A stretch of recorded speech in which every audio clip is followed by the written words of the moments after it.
What's up, lads and lasses? Welcome to the form guide. Now, I do apologise if I sound a bit bunged up. I'm recording this while I'm ill. Thank God I recorded 3 videos in advance, and this one is going to be another example of that. But this is the first episode of the form guide. It can't be helped that I'm ill. The way that this video is going to be structured is I'm going to cover basically the 4 main runs that I want to look into for each club. And then I'm going to cover sort of my predictions during that time, how accurate I was, and basically give an overview briefly of what I got right, what I got wrong. Okay, so we'll start off with Nottingham Forest's miraculous run. Nottingham Forest started game week 12 with a 3-0 loss to Arsenal, which perhaps isn't surprising. But since then, they have been pretty much perfect, aside from a game week 14 where they lost to Man City, who at that time were on the start of their bad run, but they weren't sort of expectant of it happening.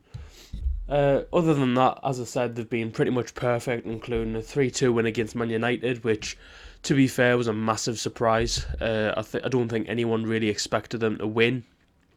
I believe that was when Amorim first came in, and I might be wrong with that, but it was an incredible victory nonetheless. They also beat Villa the following week as well, which I think was amazing. The only difference between the two results, obviously, is that Forest were at home for this fixture. They beat Aston Villa 2-1, and at the time, Aston Villa were considered probably one of the best European fighting outfits. I mean, yeah, they were top of the Champions League group, I believe, at the time. They were maybe 5th or 6th in the league, because obviously you expect a little bit of a drop off, whereas now Forest look to be front runners for challenging for the title, which sounds mental to say, but as of game week 17, where we close out this segment of the video, I suppose, it was quite frankly one of the best runs I've seen them go on. They have improved that since, and obviously I'll cover that in the next form guide video from game week 18 till it'll fall on game week 23, I think. So yeah, that's basically the whole gist of it. The only other thing I need to say is that Chris Wood and Elanga seem to be in the best form at the minute. They both scored 2 goals in that time frame. Elanga looks great, to be fair. He's been a lot better since he's left Man United. And Chris Wood was quite a surprise, going on a mental scoring run at one point in the season, but as of this point in this snippet that we're looking at of Forest season, he scored 2 goals. One of them was a penalty, but his general play has been excellent, as has the whole of the Forest team. And finally, just a couple of observations I made for Forest, obviously, because in spite of them being, I think it's currently 3rd in the league, they have got a very low goal difference. Defensively, they are absolutely excellent. They are so well drilled. Unbelievable from Nuno Espirito Santo. The only sort of downside is they don't seem to be scoring as many goals. They can score, but they don't seem to be scoring like a high volume of goals like what a Newcastle can, where we can score like, say, 4 or 5 goals a game. But what Forest have is a great defence, whereas what Newcastle have is a frail defence, or has been a frail defence. And we're going to talk about that in just a second, because the second section of the show is Newcastle's upturn in form. Now, of course, I've got to include my own club. If you's expected any different, then I don't know what's wrong with yous. But here was Newcastle's run from game week 12 to 17. Now, this only just includes the very start of our win streak, so I'll just cover that. Game week 12, we lost 2-0 to West Ham, which, in spite of the fact that I feel like we played quite well in that game, just wasn't a good enough result for us. I mean, we were terrible for a while beforehand. Like, we were very lucky to be picking up points. West Ham, we seem to have turned a corner. We were playing very aggressive attacking football for the most part, but West Ham just were so much more clinical than us. They limited our opportunities massively, and on that particular game week, Lopetegui knew what they were doing. That was how it started. We then went winless until game week 16, when we got the 4-0 win over Leicester, which was the very start of our miraculous run of, I think it's 5 wins on the bounce now. We also got a win against Ipswich the following week, which is where the cut-off is. During that time, actually, before we got to Leicester, there were some encouraging signs. A 3-3 draw with Liverpool being the best example of that. We played so well in the attack. We were so potent, but defensively we were so frail. I still remember, I think it was within this run actually, it might have been a goal against Palace or something, because we drew 1-1 with them as well. The ball just comes from a free kick and everyone misses it, and somehow it ends up in the back of the net because, I don't know, I don't know where he was meant to be, but he was the one out of position. He's the one who cost us that goal. And yeah, that was sort of the catalyst for us to make a couple of changes tactically. We started using more inventive corner routines and set piece routines, and it paid off trumps, as I said, against Leicester and Ipswich, where we won back-to-back 4-0. And then from there, that's another episode obviously entirely, but we have been absolutely great since that point. Obviously Brentford in the Cup I think was the catalyst, because we lost 4-2 to them. In between, was it Liverpool and Leicester, or between, I can't remember where Brentford fell, but we lost 4-2 to them. I know that for a fact. And then we went and beat them in the Carabao, and then we went and beat Leicester. It was incredible, it was a shit run until obviously that Leicester game. And then we've just been rampant ever since, and we currently sit 5th in the league. So yeah, we've had a massive upturn. But one team that hasn't is Man United. Now, they've been sitting mid-table for most of the season, and to be fair, under a new manager, you kind of think, is it going to go really well, or is it going to be really bad? And obviously that's the two outcomes you can have. There's not really been a manager that has been just consistently carrying on what the previous manager has done, apart from Southampton's manager, but that was all losses anyway. What we're looking at here is when Ten Hag got sacked, which I don't believe was before this run. It might have been game week 13 or something he got sacked. I can't honestly remember. But they have been piss poor all season. They currently sit lower mid-table. But at game week 12, they drew with Ipswich 1-1. And at the time, Ipswich were terrible. I think they were on the same points as Southampton at that time. I think it was like 3 points. And fair enough, Ipswich have acclimatised to the league and look a lot better now. But the situation they were in at the very start of the run that I'm on about, they were terrible. Man United drew to them. They then bounced back actually with an emphatic 4-0 win over Everton, which, you know what, I'll give you your credit. You played really well there. But then they slumped a back-to-back defeat against Arsenal at the Emirates. So yeah, it's a hard place to go, but you should be G'd up for what should be a title challenging game in the early 2000s. You need to be G'd up for the big games, and they just weren't. They lost 2-0. It was convincing, even though Arsenal themselves at that point weren't at the races. The other defeat was against Nottingham Forest, obviously, as I mentioned earlier. With Forest's upturn came Man United's downfall. They won the Manchester derby, which, you know what, again, fair dues, but what you've got to consider in that time is Man City had started their shit run, and they've been piss poor again. In that game, they got very lucky, I think, Man United. And Man United, yeah, they do turn up to the derbies, but it's a case of, was it City being shit or was it you playing well? Because the following week, you slumped 3-0 at Old Trafford against Bournemouth.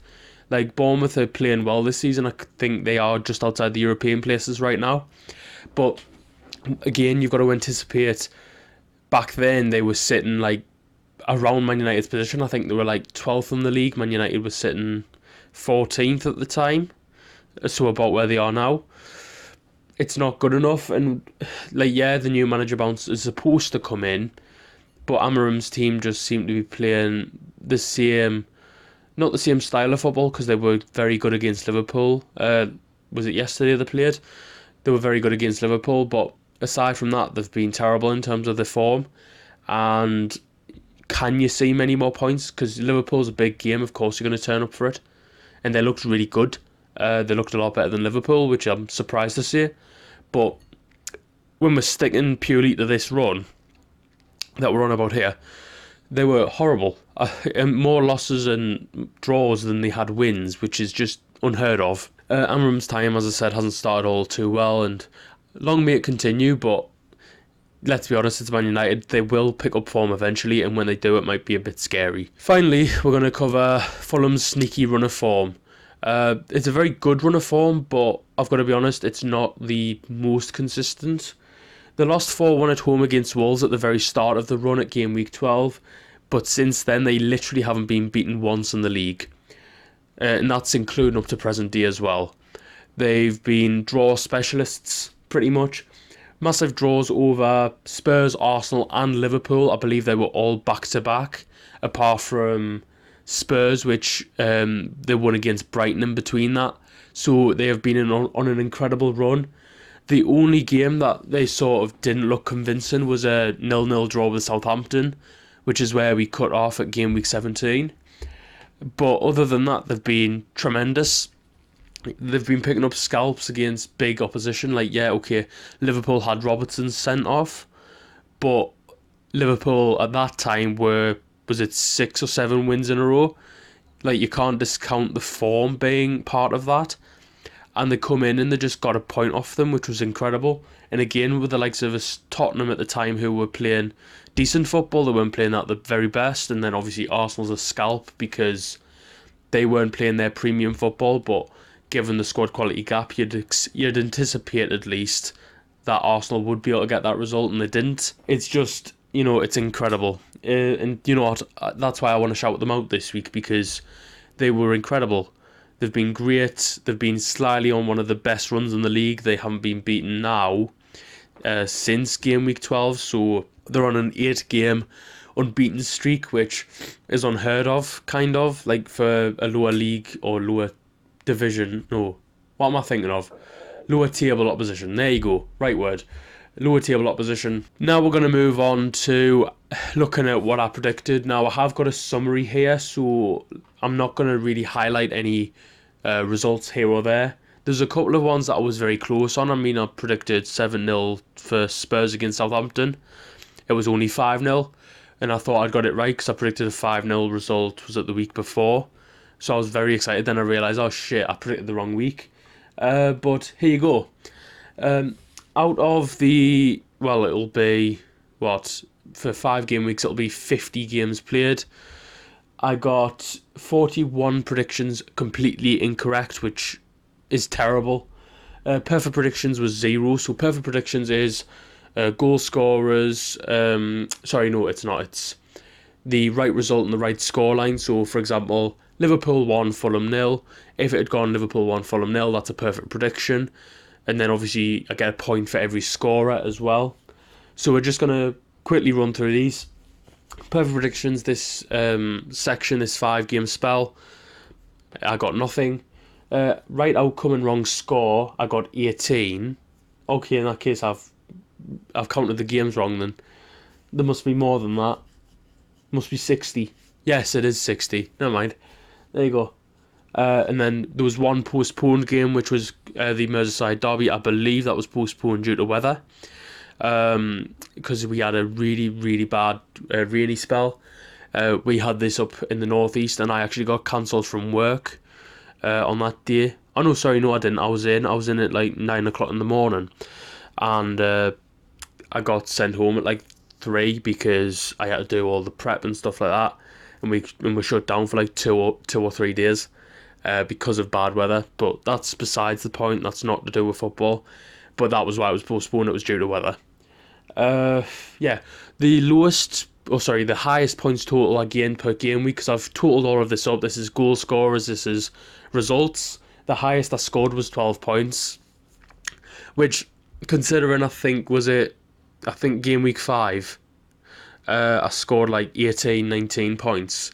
Which again isn't brilliant, but when you consider across the season, you're never going to get everything 100%.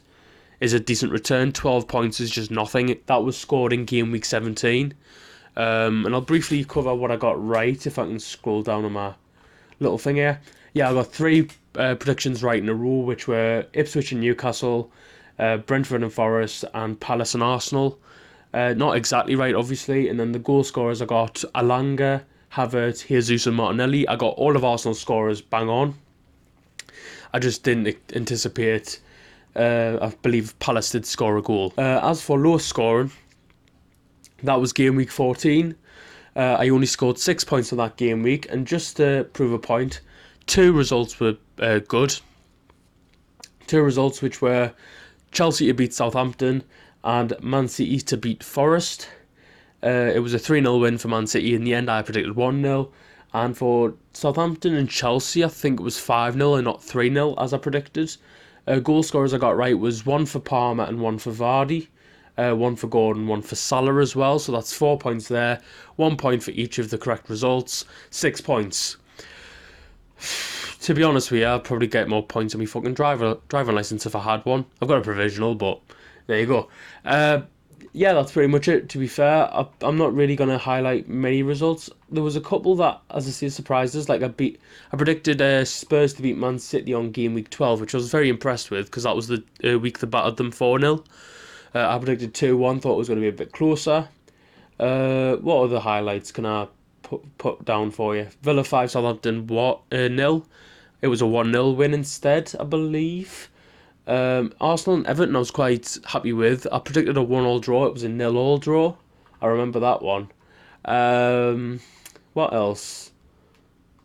There's not really much else that was really impressive. I did predict a 1-1 draw between Man United and Bournemouth for game week 17. Obviously, Bournemouth won 3-0. And yeah, that's pretty much it. There will be logistical changes to this series as it develops. It's just the fact I'm ill and I needed to get a video recording out. So I apologise about the video quality of this one, but I promise you it will improve in game weeks to come. Thank you so much for watching the video, and if you did enjoy, leave a like, subscribe and everything like that down in the comments. If you want me to open this up to do like championship stuff and what have you, let me know.